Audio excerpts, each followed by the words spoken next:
I just want to introduce myself first quickly because I don't think I know every one of you yet. My name is Jessica Gu, and I'm working with the Clinton Health Access Initiative, mostly on program management improvements in a couple of selected countries. So I think the two presentations this morning are more in line in terms of what TRI is also trying to take an approach on too, but I'm going to go slightly off topic to not only talk about costing, but we're also going to talk a little bit about advocacy in terms of budget advocacy, resource allocation as well, and also covering a little bit of a pilot that is going on in Nigeria in terms of expenditure tracking. So a little bit different, but hopefully in the flavor of what we saw this morning as well.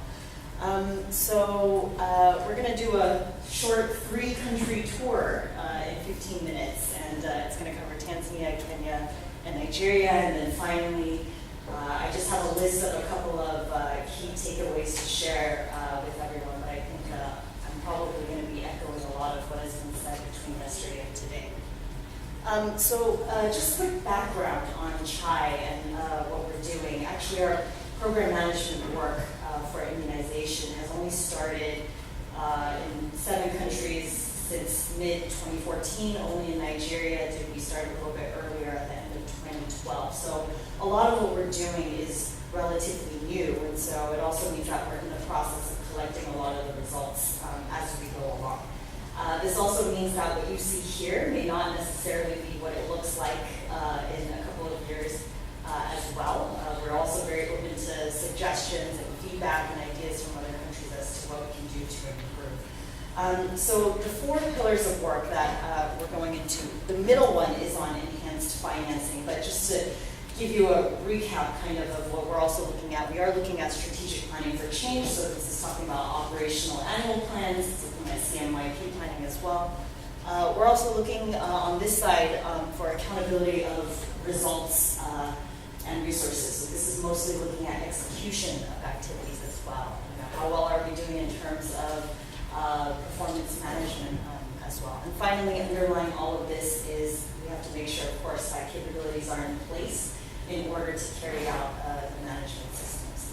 CHI does work very closely in the service of government, so a lot of what we're doing first and foremost requires government and EPI input. Oftentimes we're not going to move forward with any new ideas unless there is strong involvement from EPI, and this is both at national level and sub-national levels. And finally, CHI is also big in terms of using evidence to drive decision making. So by no means are we experts in terms of costing, and we're not very heavy in terms of doing financial research as well. But we do try our best to collect as much knowledge, resources as possible to help us to facilitate government decision making. So first to start, thank you, Ms. Zor, for giving us an excellent background on Tanzania. I can go a lot faster through this slide as well. Just to recap a little bit that for the CCHPs that you sort of mentioned, like this is something that needs to happen across all 173 councils every single year. And there definitely were a lot of, what we noticed was a lot of missing activities as well as resources for some critical things. Nasor mentioned one thing was that a lot of the cold chain relies on LPG gas. But combing through some of the previous year budgets, we noticed, gosh, some councils didn't even have a budget line item for that. So how are they going to maintain their cold chain? Another key issue is that I think there was also a lot of not really good clarity in terms of what was the resource responsibility for the council level. I think sometimes councils were a little bit overly reliant, perhaps on central level or even at regional level to budget for some of these items. So some of that lack of clarity also made it difficult in terms of knowing what to budget for. So certainly there was guidance that was needed by councils in terms of planning the CCHP. So the intervention that took place, and this started at the very end of last year and required a lot of stakeholder, a lot of partner involvement as well. There was a minimum checklist that was created, and pretty much it narrowed down to 16 key pretty much resources that councils needed to budget for. And so this is up from an average of about 3 activities that councils were budgeting for, and then we wanted to make sure that every single council in the country would have these activity line items within their CCHPs. A key thing is that this is also just being rolled out this year, so it's an ongoing process right now. We have yet to see whether or not all the councils will actually follow the checklist, but one of the good mechanisms that we considered early on is that the CCHP, once it gets rolled up at the central level, it does need to be approved by a body at the Ministry of Health called the District Health Services Unit, and so they do go back and check in terms of whether or not these councils have certain items within their CCHP. So hopefully this year, probably by about June, next month we'll have a good idea of whether or not we've been able to move the needle on some of this. So early success is that, yes, we've been able to distribute the checklist to all councils in the country as of this year. The implementation challenge is going to be whether or not all the councils actually apply this. CHI works most closely with about 40 councils in the country, so 40 is not 173. So certainly we will have to see whether or not councils are really taking this upon themselves to use the checklist. Key questions is whether or not this checklist provides enough flexibility as well for councils. We want to provide some kind of top-down guidance, but does it offer the right flexibility to councils to decide what they need to budget for most? And finally, in fiscally stringent years, which is a reality, what happens? Does the budget get cut? Will some of these key 16 activities get cut as well? So this is certainly something that we'll have to look at more closely going forward. For Kenya, it is a little bit of a similar situation in terms of decentralization, but I think as many of you will know, the country has transitioned to devolve to even a 47 county system. So the counties are now newly responsible for determining their health budgets, and also some activities that were previously centralized are now no longer being centralized. So for example, procurement was also originally a centralized process, got devolved, and now they're trying to put it back to the central level due to a lot of issues from last year and the previous years. So the kind of interesting point to make here is that the situation in Kenya, somehow similar to Tanzania in terms of decentralization and giving control to lower levels to make decisions on budgets. However, in this instance, a minimum checklist like Tanzania wouldn't have worked because they don't have that top-down kind of a guidance structure. So that couldn't be done. So what else could we do? So in this case, we did take a more bottom-up approach, and so facilitated 5 counties, 5 out of 47 counties in Kenya, to work on costing annual plans. And so counties that previously had very little guidance in terms of how to plan for some of their immunization activities were led through a process to determine the activities, determine the costs, the resources available, the gaps, and then also we do work on the last area, number 4, which is helping to track the implementation of these activities.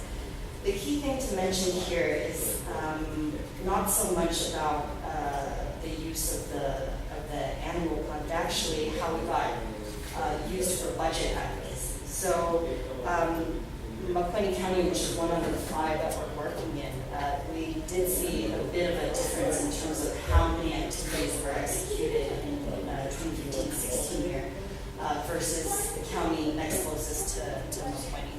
So at least we are beginning to see a bit of an improvement in terms of what we're trying to do, but certainly we're not there all the way yet. In terms of budget allocation against the plan, they saw about 59% of resources secured, so we're still missing a good amount. We're going to move quickly on to just look at Nigeria, which is looking at expenditure tracking now. A bit of a different scenario from the first 2. And also here, I'm going to speak more specifically about one state out of 36 states in Nigeria. that has implemented a bit of a unique structure for expenditure tracking. So one of the key things to make mention is that, as many of you know, Nigeria is soon to be going through a transition process out of GAVI support. And so the country does have a huge financial burden and a huge financial risk in terms of how they will be able to finance their immunization program going forward. So expenditure tracking becomes a huge issue for the government because this will allow you to see, are you actually using your resources efficiently? Are you using them where you actually said you were going to use them for? So it's all about accountability and transparency of financial resources. So one key thing as well here is that previously, and I think in a lot of states now in Nigeria as well, there isn't expenditure tracking at the lowest level. So I'm going down to the LGAs and also especially to health facilities, there's no routine mechanism for tracking expenditure. So this really was the question that we were faced with, and we're wondering, okay, what can we do? So in Kano State, pretty much a new process or enhanced process was set up to try to track these resources going all the way down to health facility level. The one thing that I do need to caveat here is that Kano State is unique in terms of they have a basket fund with inputs from the government and also from two gigantic donors as well, putting in their money behind immunization activities. And so because of that basket fund, it was possible to establish facility accounts for every single health facility. So this did make it a lot easier in terms of trying to track expenditures through these financial accounts as well. Two things to note here is that for this system, this monthly retirement system to work, it really required a lot of strength at the top. So there was strong accountability measures taken by the permanent secretary of the state to ensure that this process was working. So literally any health facility, any LGA that was not reporting on a monthly basis, the list would go in front of the PS every month, and they would then be able to say, you know, X, Y, and Z, you haven't been doing what you're supposed to do. So that kind of top-down accountability measure is quite essential to this process to work. And also I do want to make mention at the very lowest level, again, because this is the first time that healthcare workers were requested to track expenditures. We had to make a process that was extremely simple for them to use and not burdensome. As you know, they are service providers as well, so adding an additional form for them to fill out every month actually can be a pretty big request on their time and effort as well. So the form that came up with was honestly just a table and just a couple of key areas where they would be spending money. So for example, on let's say outreach services, there's a line item for that, and they simply have to say how much was actually spent against that.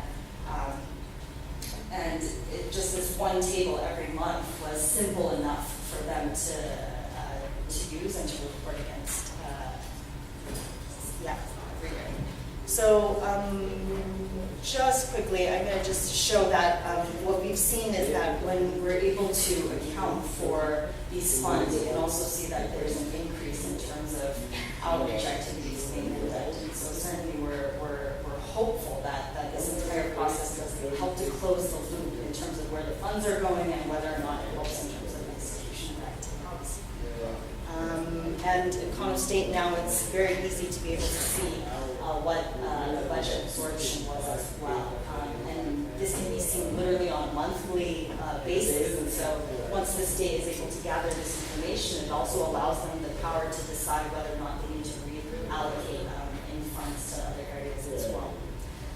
So early successes is that within a year, Kano State has been able to go to achieve 100% in terms of retirements every single month, which is good.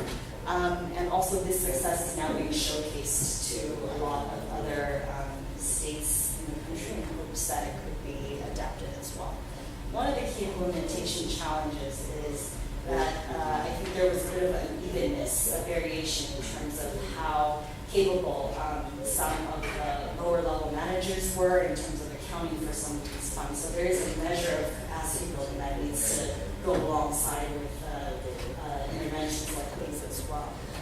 Key question going forward is whether or not this can be rolled out in other areas where there might not be a basket fund structure.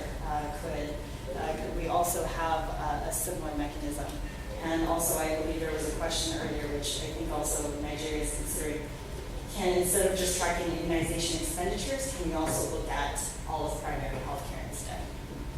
So just 4 key takeaways. I won't go through them in too much detail. You can read them here as well.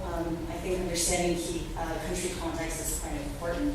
The difficulty of this is once you do get down into the nitty-gritty of what each country's needs are, it's a lot harder to generalize tools for a global audience as well. But I think this is something that definitely we need to consider.